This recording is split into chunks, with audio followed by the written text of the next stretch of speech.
Welcome to Lakbay Canada. Sa episode na ito ay nandito tayo sa Coquihalla Canyon at samahan ninyo ako hanggang sa buong episode ng Lakbay Canada at libutin natin ang lugar na ito.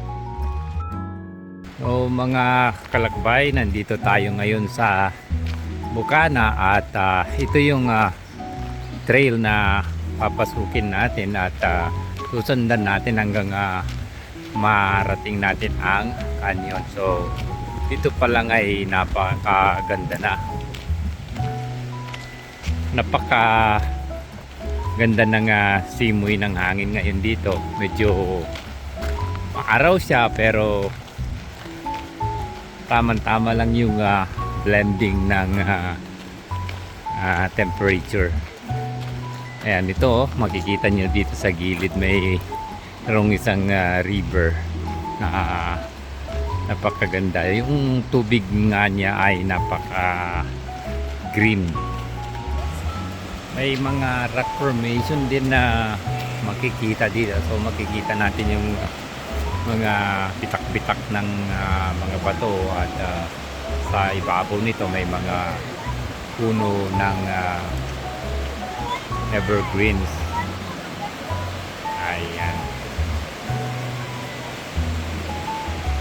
Kung mapapansin nyo mga kalakbay, yung flow ng tubig ay pabaliktad. So karamihan ay nanggagaling ang tubig sa west ng isang lugar, pero ito ay nanggagaling siya sa east. So pabaliktad siya pababa. Ayan. So ito yung Otelo Unit Tunnel. So bali, tara pasukin natin. Parang sandblasting lang. So para sa protection siguro ng pagbagsak ng mga debris dito sa loob ng tunnel na ito. Bali mahaba-haba rin itong tunnel na ito, no, mga kalakbay.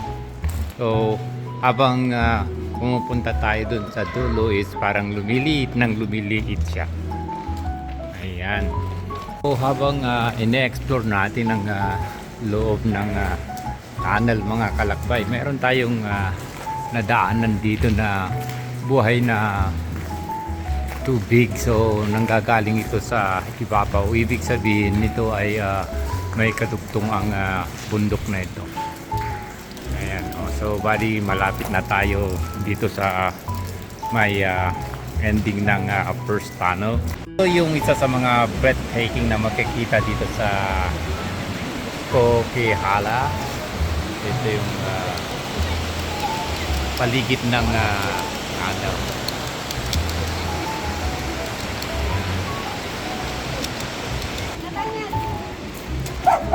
So ayan mga kalakbay, pasukin naman natin ngayon itong pangalawang tunnel. Malit lang itong pangalawang tunnel. Ayan, so maganda rin ang pagkagawa nila dito sa tunnel na ito. Mga kalakbay, nandito na tayo sa bridge kung saan magdurugtong yung pang huling tunnel dito sa may Coquihalla Canyon. So bali itong bridge na ito ay para malagpasan natin itong katubigan sa Pilato. Meron sa ilog. Ayan o, ganda ng mga views dito sa may Coquihalla Canyon.